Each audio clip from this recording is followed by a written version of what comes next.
Parce qu'à ce moment-là, nous étions occupés. C'était 42.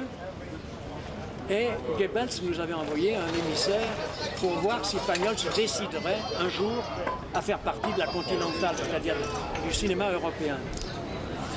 Pagnol avait horreur de ça. Il n'était pas d'accord du tout pour envoyer ses films à Berlin, vous comprenez. Alors, on reçoit le bonhomme, ça discute pendant 2 jours. Avec Pagnol, on avait arrêté de tourner. Et Pagnol dit, la prière s'arrête, j'ai des envies de pellicule. Et on lui dit, mais c'est pas suffisant, vous savez ça.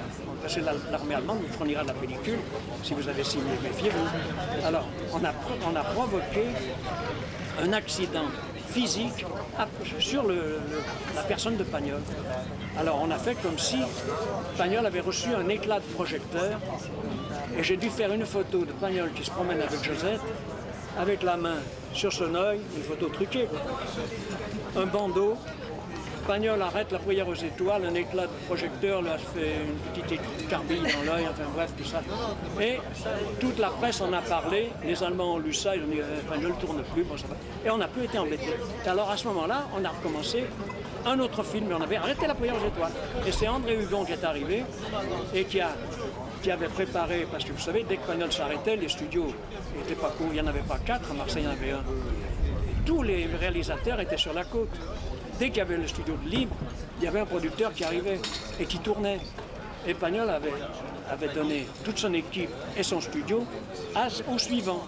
Et moi, pour la première fois, en plus des machinistes, des électriciens, du service technique, des hangars et tout ça, Pagnol ajoutait, et il y a le photographe aussi qui fait partie de l'équipe. Et c'est comme ça que j'ai fait près de 5 films par an, de 42 à 43 et demi. Jusqu'au moment où c'était vraiment dangereux. Ça n'arrêtait plus, quoi. Alors là, Hugon est arrivé, André Hugon, qui était un génie. Il venait d'acheter une copie, mais ça c'est un peu à part. Il venait d'acheter une copie d'un film espagnol, il venait faire un petit tour en Espagne, il avait acheté un film, il avait acheté tous les droits pour la France. Et au lieu de faire un doublage français, il a dit je vais doubler les images. Alors il a gardé tous les plans lointains, tous les vues de la Sierra Nevada. Pas la Nevada. Là, je ne me souviens plus du nom, là, oui, près de Séville. Il a gardé tout ça et il a fait venir la vedette féminine espagnole et on a recommencé en France à faire tous les gros plans avec des acteurs français. Ah, c'était un phénomène, hein. Il y avait un montage sensationnel à faire, vous imaginez. Alors il y avait Charpin qui remplaçait un Espagnol avec un bon petit ventre là-bas. Il y avait Chevrier qui remplaçait l'amoureux de l'Espagnol. Et l'Espagnol lui disait en espagnol « Mais moi j'avais un autre amoureux que toi là-bas en Espagne. » Enfin bref, finalement ça s'est bien passé. On a réussi à tourner des plans, des gros plans. Hugon a fait son montage et le film est sorti dans les salles, en français. Il était facile de doubler les scènes lointaines puisqu'on ne voyait plus le mouvement des lèvres, vous comprenez, il y avait de la musique, il y avait tout ça. Et à ce moment-là, quand le film a été fini, Pagnol a dit « Je reprends la prière aux étoiles ». Parce que les Allemands s'étaient calmés, on était plus embêtés et on a repris la prière aux étoiles. On a recommencé, Blanchard a de nouveau admirablement joué, Josette aussi, le Chevrier, tout le monde.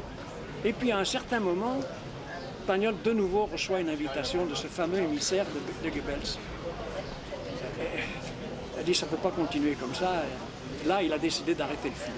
On avait travaillé encore 3 ou 4 mois. Et on a arrêté le film, on a emporté le tout dans le château de la Busine. On a mis toutes les boîtes là-bas dans la cave. Et on a dit c'est terminé, on commence plus ça. On a bien sûr repris au studio un autre film avec Berthemieux.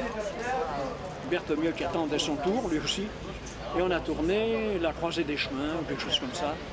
Un film qui était pas mal, du reste était bien. Et pendant ce temps, Pagnol est allé dans la Busine et a massacré complètement toutes les bobines de la prière aux étoiles. Vous n'avez pas dû retrouver un seul morceau. Il a pris une hache et il a fait péter, en ouvrant la boîte, il a fait péter les morceaux sur le côté. Vous n'avez pas retrouvé du tout de...